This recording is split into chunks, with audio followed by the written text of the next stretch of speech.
11ನೇ ತಾರೀಕು ಮೇ ತಿಂಗಳು ಕರೆದ್ಬಿಟ್ಟು ನನಗೆ ಒಬ್ಬನಿಗೆ 10 ಕೋಟಿ ಕೊಡು ಅಂತ ಕೇಳಿದ್ರು. ಅವತ್ತು ಒಳಗಡೆ ಹೋಗ್ಬೇಕಾದ್ರೆ ನಮ್ಮ ಫೋನ್ಗಳೆಲ್ಲ ಕಿತ್ಬಿಟ್ಟು ಒಳಗಡೆ ಕಳಿಸಿದ್ರು. ರೇಖಾ ಅವರು ಏನ್ ಕೇಳಿದ್ರು ಅಂದ್ರೆ ಇದು ಲಾಸ್ ಆಗ್ತಿದೆಯಲ್ಲ ಸೌಂದರ್ಯ ಕನ್ಸ್ಟ್ರಕ್ಷನ್ ಅಲ್ಲಿ, ನಾನೆಲ್ಲ ಸೈನ್ ಹಾಕೊಟ್ಬಿಡ್ತೀನಿ, ನೀವು ನಮ್ಗೆ ಕೊಟ್ಬಿಡಿ ದುಡ್ಡು, ನಾವೆಲ್ಲ ಸೈನ್ ಹಾಕೊಡ್ತೀನಿ. ಇವಾಗ ನಮ್ದು ಎಷ್ಟು ಪ್ರಾಪರ್ಟಿಗಳಿದೆ ಸರ್, ಸೇಲ್ ಮಾಡಬೇಕು, ಒಂದು ಬ್ಯಾಂಕ್ ಆಕ್ಷನ್ ಬಂದಿದೆ, ಎಲ್ಲ ಕಂಪ್ನಿ ಮೇಲೆ 108 ಇರುತ್ತೆ. ಅದಕ್ಕೆ ಅವರು ಸ್ಪಂದಿಸ್ಬೇಕಲ್ಲ.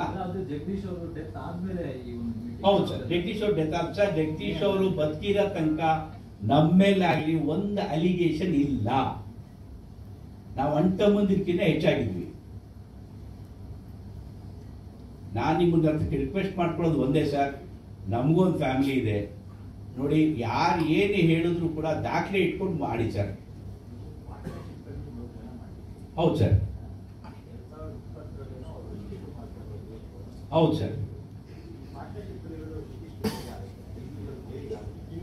ಇಂಡಿವಿಜುವಲ್ ಪ್ರಾಪರ್ಟಿಗಳು ಸರ್, ನಮ್ಮ ಪ್ರಾಪರ್ಟಿ ಅಲ್ಲ ಸರ್.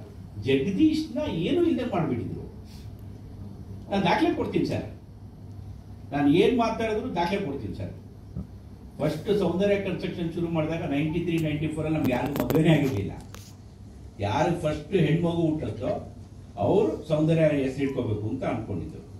ಫಸ್ಟ್ ನನಗೆ ಮದುವೆ ಆಯ್ತು, ನನ್ನ ಮಗ ಹುಟ್ಟ, ಇವ್ರ ಮದುವೆ ಆಯ್ತು, ಆಮೇಲೆ ಜಗದೀಶ್ ಮದುವೆ ಆಯ್ತು, ಜಗದೀಶ್ ಮದುವೆ ಆದ್ಮೇಲೆ ಮಗಳು ಹುಟ್ಟಿದ್ಮೇಲೆ ಸೌಂದರ್ಯ ಅಂತ ಹೆಸರಿಟ್ಟ. ಎಲ್ಲಾರು ಏನ್ ಹೇಳ್ಕೊಂಡ್ ಬರ್ತಾರೆ, ಸೌಂದರ್ಯ ಕನ್ಸ್ಟ್ರಕ್ಷನ್ ನಂದೇ, ನಾನ್ ಮಾಡಿದ್ದು ಮಗಳಿಂದ ಅಂತ.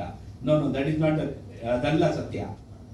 93, 94 ಅಲ್ಲಿ ನಾವು ಸೌಂದರ್ಯ ಕನ್ಸ್ಟ್ರಕ್ಷನ್ ಶುರು ಮಾಡಿದ್ದು ಸರ್. ನಾವು 3 ಜನ, ಜಗದೀಶು ಇದನ್ನ ಪಾತ್ರ, ನಾವು 3 ಜನ ಸೇರ್ಕೊಂಡು ಸೌಂದರ್ಯ ಮಾಡಿದ. ಅವಾಗ ಯಾರಿಗೂ ಮದುವೆ ಇರಲಿಲ್ಲ. ಯಾರಿಗೆ ಫಸ್ಟ್ ಹೆಣ್ಮಗು ಹುಟ್ಟತ್ತೋ ಅವ್ರು ಮಾಡ್ಬೇಕು ಅಂತ ಅನ್ಕೊಂಡಿದ್ದು ಸರ್. ಜಗದೀಶು ಚಿನ್ನ ಸರ್, ಇವತ್ತು ಹೇಳ್ತೀವಿ, ಇನ್ನು 10 ವರ್ಷ ಇಲ್ಲ 100 ವರ್ಷ ಬಿಟ್ಟರು ಹೇಳ್ತೀವಿ, ನಮಗೂ ಅವ್ರಿಗೂ ಏನ್ ತಕರಾರು ಇಲ್ಲ ಸರ್. ಡ್ಯಾಮೇಜ್ ಒಂದೇ ಇಲ್ಲ ಸರ್. ಇವಾಗ ನೀವುಗಳು ನನ್ನ ಸಪೋರ್ಟ್ ಮಾಡಬೇಕು, ನಾವೇನು ಕೇಳಲ್ಲ ಸರ್. ನಮಗ್ ನೀವು ಜನಕ್ಕೆ 4 ಜನಕ್ಕೆ ತೋರಿಸಿ ಏನಾಗಿದೆ ಅನ್ನೋದು ತೋರಿಸಿ ಸರ್. ನನಗೆ ಹೆಂಗ್ ತೋರಿಸಿದ್ರಿ, ಅವ್ರು ಏನೋ ದಾಖಲೆ ಇದ್ದೀರಾ, ಅಳ್ತಾ ಕೂತ್ಕೊಂಡು ಪ್ರೆಸ್ ಅವ್ರ ಕೇಳಿದ್ರು, ಏನ್ರಿ ಸ್ನೇಹಿತರಿಗೆ ಏನಪ್ಪ ನಿಂಗೆ ಏನ್ ಎದುರಿಸಿದ್ರು, ಏನ್ ದಾಖಲೆ ಇದ್ದಿದ್ರು, ಎದ್ದೊಟ್ಟೋದ್ರು, ನನ್ ಸುಸ್ತಾಗ್ತಿದೆ ಅಂತ ಎದ್ದೊಟ್ಟೋದ್ರು.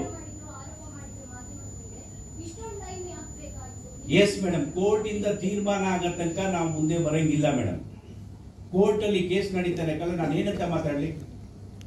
It is wrong on my part sir. ಬೆದರಿಕೆ ಹಾಕಿಲ್ಲ ಸರ್, ಡಿಮ್ಯಾಂಡ್ ಮಾಡಿದ್ರು. ನಾವು ಹೇಳಿದ್ವಿ ಕೊಡಲ್ಲ. ನಾವು ಏನ್ ಮಾಡ್ತೀರಾ, ಕೊಡಲ್ಲ ಅಂತಾನೆ ಹೇಳಿದ್ವಿ. ಎಲ್ಲಿಂದ ದುಡ್ಡು ತರಲ್ಲ ಸರ್ 10 ಕೋಟಿ ಸರ್? ನಾನು FIR ಆದ್ಮೇಲೆ ನಾನು ಬರ್ಕೊಟ್ಟಿದ್ದೀನಿ ಸರ್ ಪೊಲೀಸ್ ಸ್ಟೇಷನ್ ಅಲ್ಲಿ, ದಾಖಲೆಗಳು ಕೊಟ್ಟಿದ್ದೀನಿ, CCTV ತಗೊಳ್ಳಿ ಅಂತ ಕೊಟ್ಟಿದ್ದೀನಿ ನಾನು. ಇಲ್ಲ ಸರ್.